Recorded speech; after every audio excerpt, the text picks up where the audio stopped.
Hey everybody, this is Dennis Domzalski here with another story from my new book, Disturbers Row. And I can't keep you in suspense because you already know the title of this one. It's called Crucify Him! Crucify Him! And this is the story of two fourth grade boys, me and my buddy Jim, and how we planned and tried to crucify a playmate of ours. And why did we want to crucify him? Because he committed a grave and serious offense, call it a sin, against us. And what was that grave offense that led us to want to nail him to a cross? That's right, nail him to a cross. Well, he tried to be our friend, and he tried to walk home from school with us.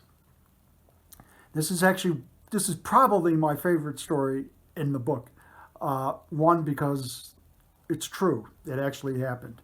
Two, because it's bizarre. I mean, it's pretty goofy to want to nail someone to a cross. I mean, that's, you can see maybe beating somebody up, maybe, I don't know, doing, hurting them some other way. Maybe burning down their house, but nailing them to a cross. The third reason I like it, and I think it's the best, is because it's entirely understandable and believable if you went to Catholic school and you understand how that system worked. Basically, what went on is that from kindergarten on, we were bombarded with images of brutality, torture, of Jesus hanging on the cross. That's right, he was nailed to a cross. There are crucifixes everywhere, and you just couldn't escape them. And you're seeing this stuff every day of your life. There are crucifixes in the classroom, there are crucifixes in church, there are crucifixes everywhere. And so you kind of get this idea that, well, look, if you want to do some damage to somebody, if someone's messed with you, what are you going to do? Well, we nail them to a cross. And remember, we're in fourth grade. Now, what I want to do is I want to get this out of the way really fast, I guess. There are going to be a lot of people out there, or some people, I'll say some, who are going to say, oh my God, these children, they should have been institutionalized. And why? Why is he writing about something so horrific? Why is he telling such a terrible, terrible story? He's a bad man, and he should be institutionalized right now. This is awful. This can't stand. We can't allow this in society today. We can't allow stories like this. Well, I'm here to tell you, one, as I said before, it's true. It actually happened. And two, as I said before, again, there's a pretty good reason for it, and it makes absolutely sense if you understand just what Catholic kids were subjected to. So, why don't we take a peek at some of these photos, okay? Well, here's a life-size Jesus nailed to a cross. Pretty gruesome stuff. Poor fella. Obviously, his hands are nailed. Terrible look of agony on his face, crown of thorns. There's the Pope. This particular piece is right at the entrance to a church. It's right in the foyer. This is before you even get into the area where all the pews are and where you wind up praying. So the minute you walk into church, boom, you're hit with this guy. Wow. I mean, this is a life size. And, adults back then went to church often. Many adults went every day. Kids, we were required to go every week, but they were always dragging us into church for special occasions. So we were always seeing this. And it wasn't just in church where you saw crucifixes. Every classroom had one. Every nun's office had one. They were everywhere. So we're bombarded with scenes like that. Church where I went to, the pretty much a life-size statue of dead Jesus in his mother's arms. Yet another reminder of death, destruction, torture, and just horrificness. And there, if you look over there, there is there's the stab wound where the soldiers stabbed him. But we were bombarded with this stuff pretty much on a daily basis. Again, every day in school there was a crucifix at the front of the classroom. This was hammered into our heads, the horrific story, the terrible story of the brutal, bizarre, barbaric arrest, torture, and execution of Jesus. And these are called the Stations of the Cross. And every Easter, at least, everybody was doing these. There are a set of prayers that you went around. But look at these. These are in the church. Look at how big these things are. And some of the depictions are pretty gruesome. But they tell the story of how Jesus was arrested, tortured, meaning he was tied to a pillar, as they used to call him, and then whipped or scourged, as they used to say, until he was almost dead. And then the next day he was made to carry a massively heavy cross to the execution site on the mount. And then he was dead tired. Well, dead tired. There you go. He was tired and couldn't do anything. And he'd stumble and fall. And every time he did, they'd kick at him, they'd spit on him, they'd whip him. And that was pounded into our head. So this is another example of brutality that we saw every day. Again, the church that I went to, this is called the lower church. There was actually a church upstairs. It was much bigger and much more ornate. But this is where the kids went to Mass every Sunday. But there it is, right prominently in the middle, a picture of Jesus on a cross, and that is a big crucifix. So again, we were bombarded with this stuff, and we're only acting on what we saw, what we knew. And yes, you can say the Romans did it.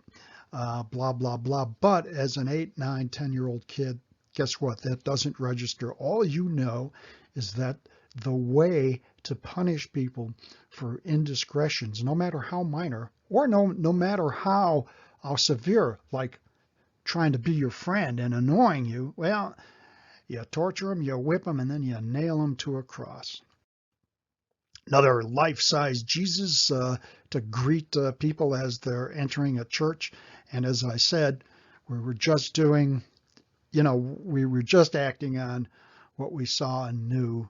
And that was, as I said just previously, if someone messes with you, basically you nail them to a cross.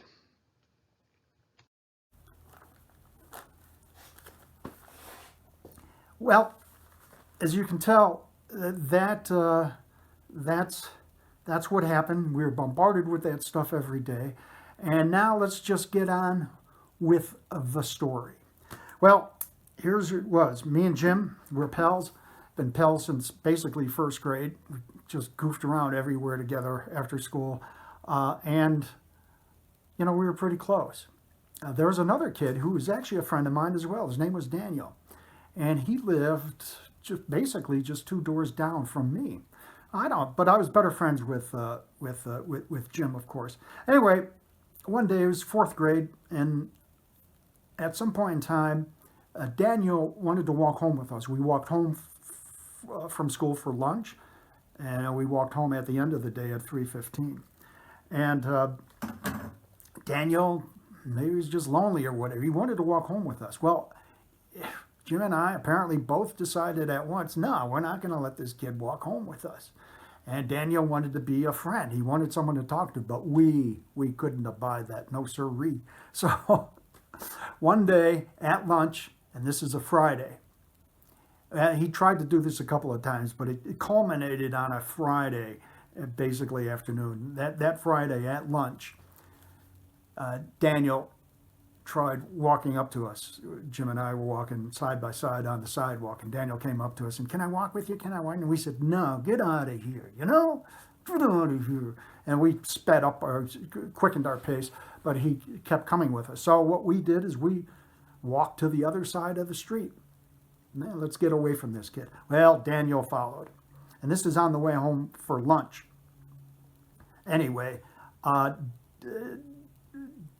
Jim and I split up, and at that point in time, we were getting pretty annoyed with Daniel, and we started talking to each other, thinking maybe we got to do something to this kid, because this ain't right. He can't walk home with us. Anyway, we go back to school, and then in the afternoon, 3:15, the bell rings, and we get out, and we start walking home again, and who's following us and trying to walk with us but Daniel? And we do the same thing. We walk to the other side of the street. He actually follows. We walk back to the other side. He follows. We eventually get to the street where we're going to get home, and Daniel goes his way, and then me and Jim part ways. But before we do, we're going to meet each other in just 15, 20 minutes to play, and because we got to go home and put on our play clothes, if you will. Anyway, so we on the way home, we're just discussing, we got to do something to this kid. We can't abide this. I mean, we didn't talk like that, but we said, we got to do something to him. And so we went home and we got into our play clothes, which were basically just old dress clothes, hand-me-downs that were worn out now, and that really couldn't be worn anywhere else but outside to play. So Jim and I met about 20 minutes, a little before 4 o'clock, and we started talking about it, and we decided that we're going to do something to the kid, to Daniel, and then we asked each other what, and it came out of our mouths almost in unison, kind of at once, and we both said, "Let's crucify him." Okay, yeah, hey, that's a good idea. Let's crucify him. You mean nail him to a cross? Yeah, let's do that. With real nails? Yeah. Okay, that makes sense. Remember, we're in 4th grade. I think we were 9 years old. Yeah, probably 8 or 9. And anyway, it makes perfect sense to us. So we head down to my basement to get some of my dad's tools so that we could build our cross. We get a hammer, saw, nails, screws, anything else that we thought we needed. And then we went up and down the alleys hunting for the real thing we needed, which was wood, lumber, to make the cross. Back in those days, the alleys were loaded with junk. Men were always throwing things out. They were always actually doing home repairs and just massive home repair jobs, and always ripping stuff out, buying new stuff, putting new stuff in, and out of the junk, discard, they'd throw in the alley. Anyway, so we actually found enough lumber that we thought would make a good cross, and we went to a place underneath a cottonwood tree, only 3 or 4 doors down from my house. It was in front of an apartment building. It was on a sort of a grassy lawn out there, and we started building our cross. Hammering, poof, poof, poof, sawing, poof, poof, poof, poof, poof. We're gonna make a sawing the wood. Oh, probably after, who knows, half hour, 45 minutes, gosh knows. We actually had made a cross complete with one of the foot pad, like you see in the real crucifixes hanging in church and in classrooms. So we've got this cross, and we dig a hole so that we can think we can stand it up in, and that will support the cross. And we dig it pretty deep enough so that it will do that. And then we decide we got to do one thing. Well, back up. I want to back up. We had it ready, and we were admiring it. I mean, your cross. This is another thing that's going on at this point in time. We're basically on a lawn, and right there is a sidewalk, and there's a street, and there are people walking up and down, and men coming home from work, and they see us pounding away and sawing and screwing and making this cross, and no one ever asked, "Hey, what are you guys doing? What are you making there?" I mean, after a while, you could see what it was. It was a cross, right? No one ever did anything like that. So, I guess it was just considered normal kids play. They're making something. Who knows what they're doing? But we were ready to call Daniel out because he was at home doing homework. But we also realized that there was one problem, and I told it to Jim, and it really depressed him. And I said, "You know what? We don't have a crown of thorns." And Jim said, "Oh my God, we can't do this if we don't have a crown of thorns." More Catholic stuff, right? Yeah, they got a crown of thorns on Jesus's head.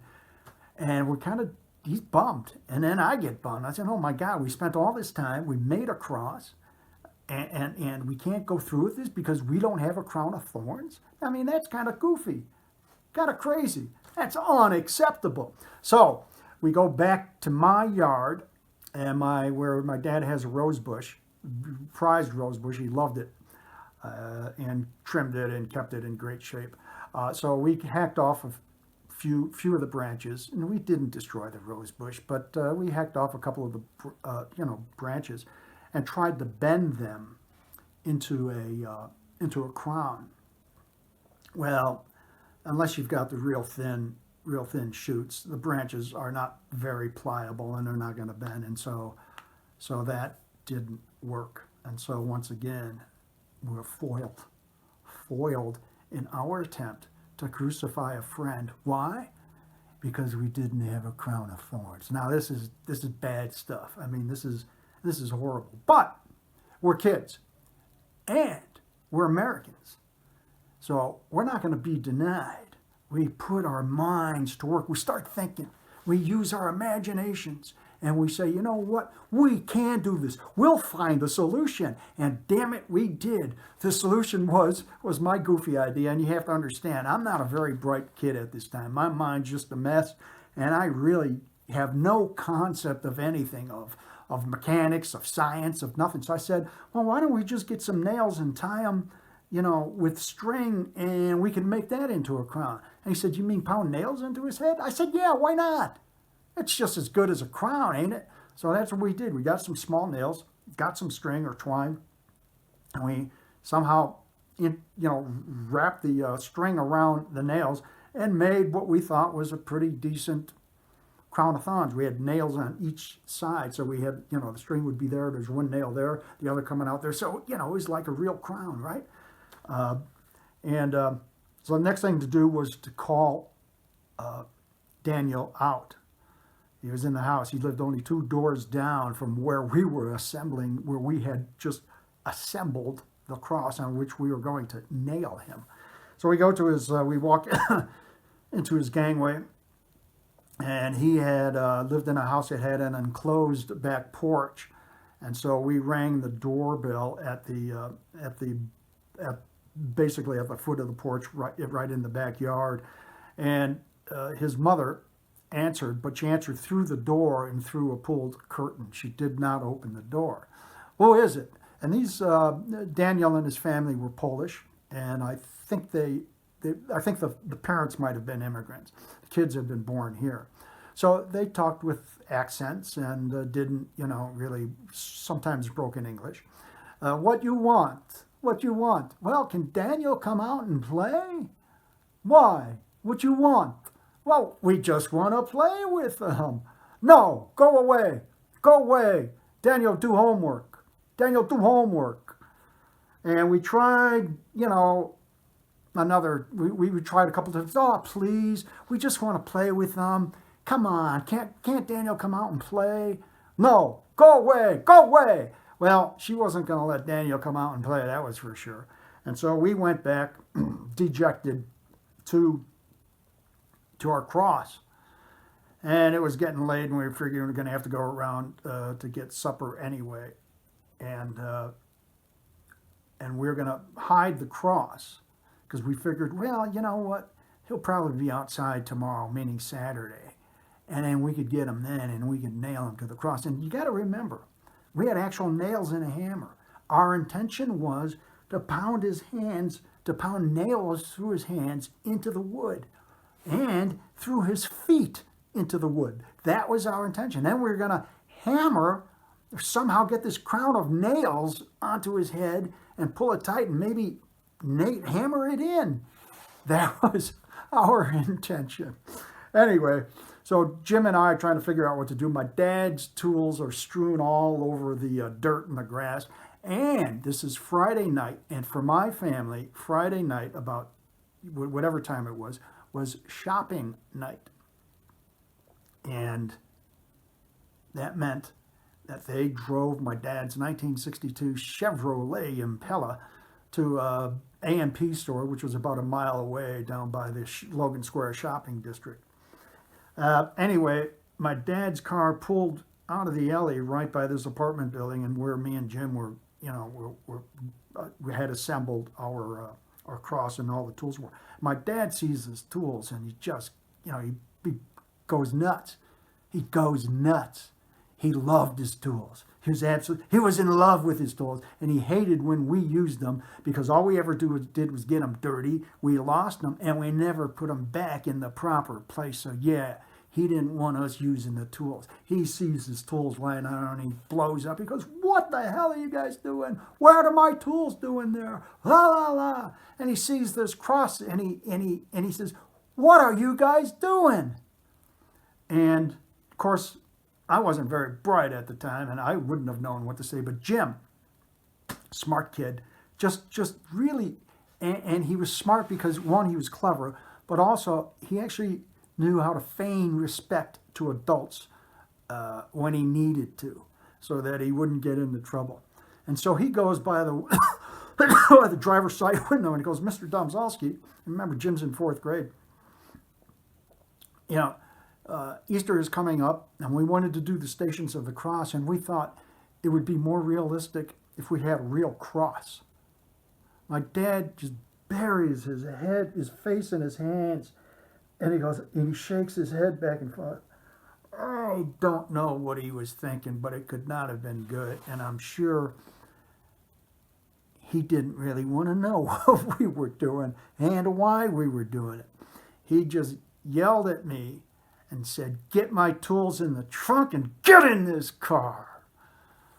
Well, that left Jim on his own, and I'm not sure what happened to him. I mean, our plan was to hide the cross in a gangway between a couple of garages, and then get it out on Saturday morning, and then try to find Daniel and crucify him then. But that didn't happen. Anyway, I got home. It took an hour or so, maybe an hour and a half to shop. Finally got home, had to go to bed or watch TV a little. Couldn't go outside at that point in time. And then finally on Saturday morning, Jim and I got together pretty early, and we, raced to the apartment building, and where we had left the cross up against the cottonwood tree, leaning against it, and it was gone. The tree, our cross rather, was gone. And so we were depressed for a little bit. I said, "My God, we can't nail this kid to the cross." But then it was a Saturday and we were kids, and we found something else to do. And that's the story, the true story, of how we tried to nail a kid to a cross. 2 4th graders, me and Jim. And I have to be honest with you, I don't know what we would have done if Daniel had actually come out. I mean, what are we gonna do? Manhandle the kid, wrestle him to the ground, and one kid hold his hand while the other kid's hammering a nail through it? He'd be screaming. People would be opening their windows, and it'd be chaos everywhere. There'd be people walking on the street, and they'd see us trying to hammer this kid's hands with nails into a piece of wood. I mean, but that's how goofy it was, and that's why it's actually a funny story. A lot of people get squeamish about it. My wife doesn't like that story. That doesn't make me feel good. Well, you know what? It's funny when you think about it. The bizarre nature of kids and how we think, how we thought, how we didn't think. So again, can you imagine that? We actually get Daniel out. We wrestle him to the. What are you going to do? Hey, we're going to crucify you. We're going to nail you to the cross. You start running. No, we grab him and hang on to him. And so it's just a. It's a wonderful story, in my opinion, about kids and what their minds do, how fertile their minds are, but also just being kids, you really don't think through what you're doing or the consequences of what you're doing. Anyway, that's that story. It really is my favorite in the book because, again, it really happened. It's kind of bizarre. Not kind of, it is. Let's nail a kid to a cross. Yeah, okay, everybody, come on, gang. Hey, where you guys going? Mom and Dad, where you kids going? Oh, we're just going out to crucify kid. Oh, okay. Anyway, So I hope you enjoyed that. Remember, you can get a copy of my book, Disturbers Row. It's on Amazon and other online retailers. It's a really, really funny book. If you grew up Catholic, you'll love it. Even if you didn't, you will love the stories about the freedom we had as kids to roam.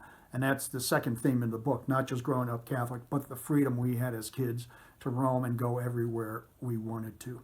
So you can buy it at Amazon and other online retailers. You can also go to my website to check out my other books, which are, I do have them here. The I Got Stinky Feet series, which is a tale of two goofy guys going on a cross-country motorcycle trip beginning on the first day of winter from the frozen city of Chicago, and all the goofballs, crazies, and just plain weirdos they meet. So that's it. If you like this, tell your friends about the video. Tell your friends about the book if you like the book. Maybe subscribe to the channel. If you want to, please leave a comment and or hit the like button, as they say. I'm trying to follow all the YouTube rules here, rather. Anyway, be happy out there and have fun.